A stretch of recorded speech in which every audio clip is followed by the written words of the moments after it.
Olá, meus amigos, lição número 11, a parte de terça-feira, falando sobre a questão de simplificar. Antes de partir, temos que simplificar. Já que a lição fala sobre administradores fiéis à espera do seu Senhor, fala sobre mordomia, os mordomos que estão se preparando para o céu. E quando nós enfrentamos tempo de crise, o que estamos fazendo? Nos escondendo como uma concha, como uma tartaruga, como um avestruz, colocando a cabeça no buraco, para ficar ignorar tudo que está ao redor? Na verdade, não. Não podemos nos encolher. Temos que fazer exatamente ao contrário. Temos que usar nossos recursos para apressarmos a vinda do Senhor Jesus Cristo. Dar um testemunho poderoso é aquele que Deus quer de nós agora. Basta ver que nessa pandemia o que aconteceu. Muitos irmãos apertaram o botão sumir e desapareceram da igreja.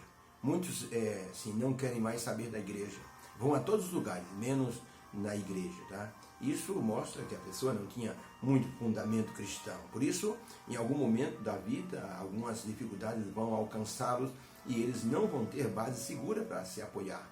Quem tem comunhão com Deus acaba sabendo a quem recorrer no momento de crise. Alguns até começaram a transgredir o sábado, dizendo: Deus não vai me castigar se eu estou trabalhando para sobreviver. A pandemia acabou comigo. Algumas pessoas disseram: que bom que a pandemia veio, porque não precisei nem dar dízimo, nem oferta, e ninguém pegou do meu pé, ninguém é para a igreja. Então alguns até gostaram dessa situação. Crentes mais fervorosos ao ouvir pessoas dizendo assim, vamos dizer, incrédulo. Bastou uma pequena situação acontecer para eles se afastarem da igreja. Muitos estão se apegando aos bens materiais. E logicamente a Bíblia recomenda que se apegar aos bens materiais é uma das piores condições do ser humano. Não ponha sua felicidade em coisas, nem em pessoa. Coloque em Deus. Pessoas passam, coisas desaparecem, e a pessoa fica então na rua da amargura. Por isso é importante a pessoa simplificar a sua vida enquanto está aqui nessa terra. Pergunta número 2. O que o apóstolo Pedro disse a respeito do que acontecerá nesse mundo? O apóstolo Pedro pintou um panorama a respeito dos últimos dias nesse mundo. E por isso devemos estar atentos sobre o que ele falou.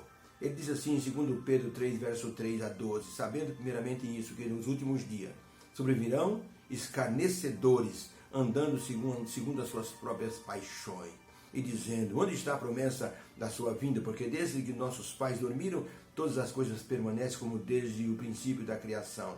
Eles voluntariamente ignoram isto, pelas quais coisas pereceu o mundo do dilúvio, quando Noé avisou a todos. Mas os céus e a terra, que agora existem, pela mesma palavra, se reservam como tesouro e se guardam para o fogo até o dia do juízo e da perdição dos homens ímpios. Mas, amados, diz o apóstolo Pedro, não ignoreis uma coisa, que um dia para o Senhor é como 1000 anos, e 1000 anos é como um dia para ele.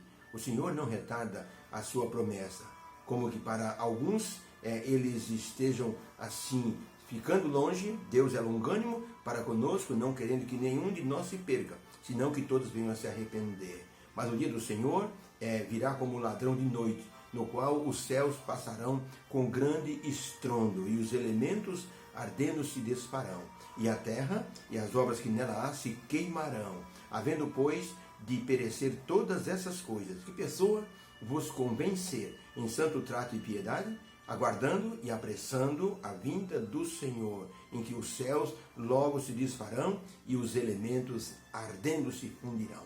Então a pergunta: o que o apóstolo Pedro diz a respeito do que acontecerá nesse mundo? A resposta é: Pedro mostrou que tudo que existe nesse mundo será queimado, e isso é por isso que não devemos nos apegar nas coisas desse mundo, porque tudo vai virar combustível. Nossas posses valem alguma coisa? Claro que valem. Claro que sim, temos que usá-las como se fôssemos viajantes e não como moradores eternos nesse mundo, nos apegando a ele. No século passado, um turista americano foi até o Cairo, no Egito, para visitar um rabino que era muito sábio. Chegando lá, ele olhou que no quarto do rabino só havia uma mesa e um pequeno caixote para se sentar. Ele disse: rabino, onde estão os seus móveis? O rabino olhou para ele e disse: e onde estão os seus móveis? O turista disse: mas eu estou de viagem. O rabino disse: eu também, eu estou de viagem. Por isso, não devemos acumular coisas nessa terra. Como diz a música, a vida é trem-bala e nós somos passageiros querendo partir. Por isso, não ajunte muita coisa, não faça uma bagagem muito grande. Quando Moisés tirou o povo do Egito, muitos Hebreus ficaram no Egito, sabe por quê?